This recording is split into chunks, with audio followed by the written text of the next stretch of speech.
così di primo acchitto mi pare che questa volta la Juventus abbia deciso seriamente di mettere un po' ordine, sia mettendo dentro un amministratore delegato che ha un'esperienza almeno trentennale e da prima del 90 praticamente, che bazzica col calcio e con la parte manageriale, risapute anche le conoscenze con i rapporti con Marotta, Braida e poi quello che ha fatto al Sassuolo non credo abbia bisogno di quali puntualizzazioni.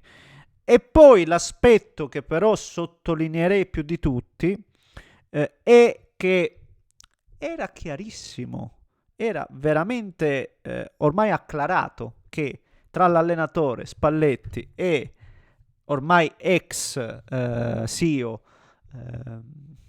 oh, non mi viene neanche il nome, e Comolli, i rapporti erano praticamente slegati, diciamo così. Mi ricordo in qualsiasi conferenza Spalletti non menzionava mai appunto il nome del CEO, aveva fatto capire in tutti i modi che i rapporti non fossero praticamente idilliaci e allora si iniziava a preparare la nuova stagione, tant'è che Comolli è quello che stava trattando Allison, ha trattato il rinnovo di Vlahovic e quindi Comolli stava già mettendo mano sulla prossima stagione e io ero un po' così perché dico, ma come? Se già si sa che non c'è sintonia tra due parti che invece devono lavorare in simbiosi, io mi aspetto che la Juventus faccia lo stesso, vada a riproporsi con la solita andatura degli ultimi anni. Invece è arrivata una sgommata, un getto di spugna, via Comolli e dentro Carnevali. È un dirigente che è di livello per quanto mi riguarda. Adesso ovviamente ne parliamo, lo facciamo in modo più dettagliata se preferite. Prima come al solito vi invito a spolliciare, iscrivervi al canale se volete seguire i prossimi contenuti. A proposito di canale, grazie mille per i tanti commenti anche in inglese soprattutto da parte vostra. Sapete che ho aperto il nuovo canale, vi aspetto, ovviamente lo trovate in descrizione. Ci proviamo.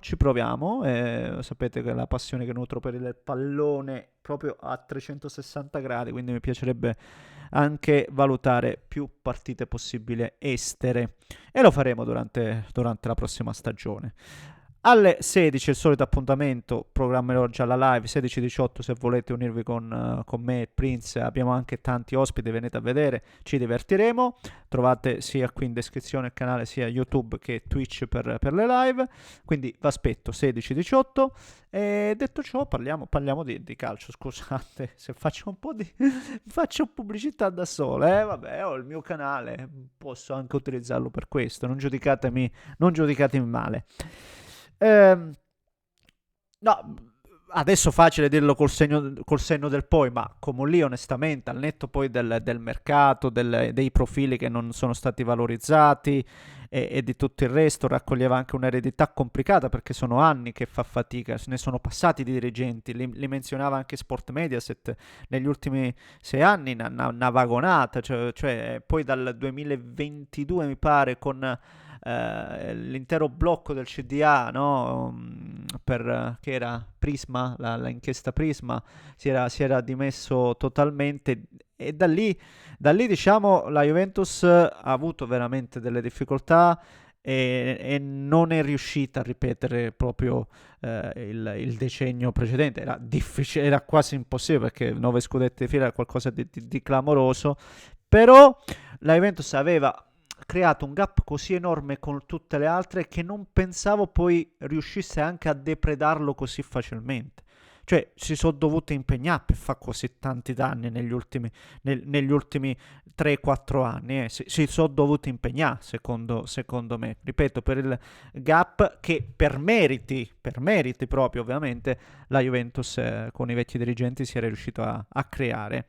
È uno di quelli dirigenti, lo sappiamo bene, Marotte che poi è andato all'Inter, le solite storie, i soliti discorsi, non c'entriamo. Però uno che Ovviamente non ha mai, se vogliamo, poi osato, facendo il salto di qualità, dire a qualcuno perché è rimasto sempre a Sassuolo, appunto Carnevali, però ce l'ha quell'imprinting là, Carnevali. Cioè Carnevali è uno, uno che di calcio ne mastica, ma proprio a bocconi, ma bocconi enormi, ragazzi, al Sassuolo. Qualcuno non lo riesce a percepire perché noi abbiamo in testa solo i club che vincono, di successo. Però tenere una squadra come il Sassuolo, ho detto che ho detto? Come il Sassuolo, costantemente in Serie A, cioè un anno è scesa in B, ma subito poi è risalita. Però capite, stiamo parlando di un club che se avesse sbagliato, come per esempio hanno sbagliato così tanti dirigenti negli ultimi anni alla Juventus, il Sassuolo stava un anno in Serie A e via, poi spariva come sono sparite tanti club, il Perugia tempo fa, adesso che fine ha fatto?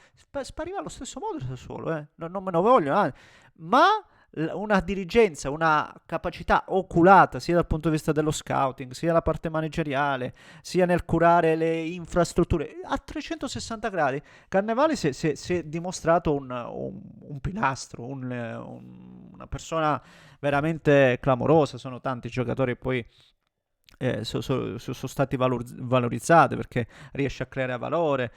Politano, Locatelli, Scamacca, Frattesi, quante plusvalenze, mamma mia, hanno generato i profili poi da lui individuati inizialmente. E quindi è una figura, secondo me, competente, perché quella è la prima cosa. Ovvio che la Juventus è un'altra roba. Cioè, questo è chiaro. La Juventus è un'altra roba e lo capisci quando poi arriva comunque un altro dirigente importante, secondo me, un altro dirigente intelligente, per carità, che ha fatto bene e che aveva comunque tante esperienze ed era per esempio Giuntoli. Se non gli dai modo di prendere veramente possesso, no, del club, non gli dai e cioè è che il problema è sempre lì, è che quando sei alla Juventus, quando sei in questi club, non hai tempo, sono richiesti risultati immediati, però bisogna mettere un freno, perché se non metti un freno la situazione poi non migliora, l'abbiamo visto in questi anni.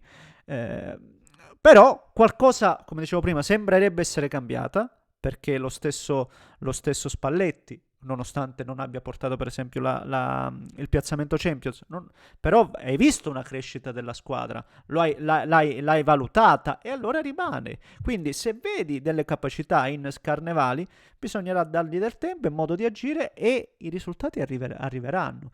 Ci sarà un Chiellini secondo me ancora più centrale e quindi ribadisco, mi sembra adesso un'organizzazione più oculata. Vedremo.